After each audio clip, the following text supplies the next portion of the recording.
በኢታሊያ የተካሄደው የኃያላን ፍልሚያ በማንቸስተር ሲቲ አሸናፊነት ተጠናቋል። የፕሪሚየር ሊጉ የዋንጫ ፉክክር ዳግም በርትቷል። ሰላም ጤና ይስጥልኝ የተወደዳችሁ ተመልካቾቻችን፣ በዛሬው የምሽት ስፖርት ዘገባችን በጉጉት ሲጠበቅ የነበረው የማንቸስተር ሲቲ እና የአርሰናልን ጨዋታ ውጤት ይዘንላችሁ ቀርበናል። በእንግሊዝ ፕሪሚየር ሊግ የደረጃ ሰንጠረዥ አናት ላይ የተቀመጡት ሁለቱ ክለቦች ባደረጉት ወሳኝ ፍልሚያ ባለሜዳው ማንቸስተር ሲቲ አርሰናልን 2-1 በሆነ ውጤት በመርታት ለዋንጫ ያለውን ተስፋ አድሷል።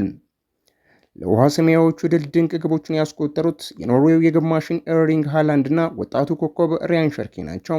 ለተከታታይ ደቂቃዎች በመድፈኞቹ ላይ ከፍተኛ ጫና ሲፈጥሩ የነበሩት ሲቲዎች በእነዚህ ተጫዋቾቻቸው አማካኝነት የውድድር ዓመቱን እጅግ ወሳኝ የተባለ 3 ነጥብ ማሳካት ችሏል። በአንጻሩ መድፈኞቹን ከሽንፈት ያልታደገች ብቸኛ ግብ ከካይ ሃቨርትዝ ከመረብ አሳርፏል። አርሰናል ጨዋታውን አቻ ለመለያየት ከፍተኛ ጥረት ቢያደርግም የማንቸስተር ሲቲን የተከላካይ መስመር ሰብሮ ማለፍ ሳይችል ቀርቷል። ይህ ሽንፈት አርሰናል በዘንድሮው የውድድር ዓመት ለዋንጫው የነበረውን ግስጋሴ ላይ ውሃ የቸለሰበት ሆኖም ተመዝግቧል። ከጨዋታው በኋላ የደረጃ ሰንጠረዡ ላይ ያለውም ልዩነት ጠቧል። አርሰናል አሁንም በ70 ነጥብ ሊጉን እየመራ ይገኛል።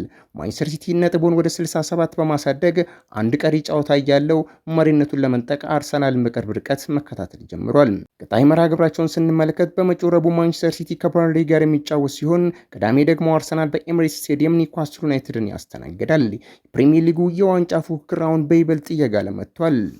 ውድ ቤተሰቦቻችን ቤቱን ፎሎ በማድረግ ኮሜንት ላይ ሀሳብ አስተያየቶቻችሁን አስቀምጡልን። በመቀጠል ባዩ ላይ ያለውን ኢትዮ ማለዳ ስፖርት ዩቲዩብ ቻናል ሰብስክራይብ በማድረግ ቤተሰብ እንድትሆኑ እንጋብዛለን። ቸር ያቆየን።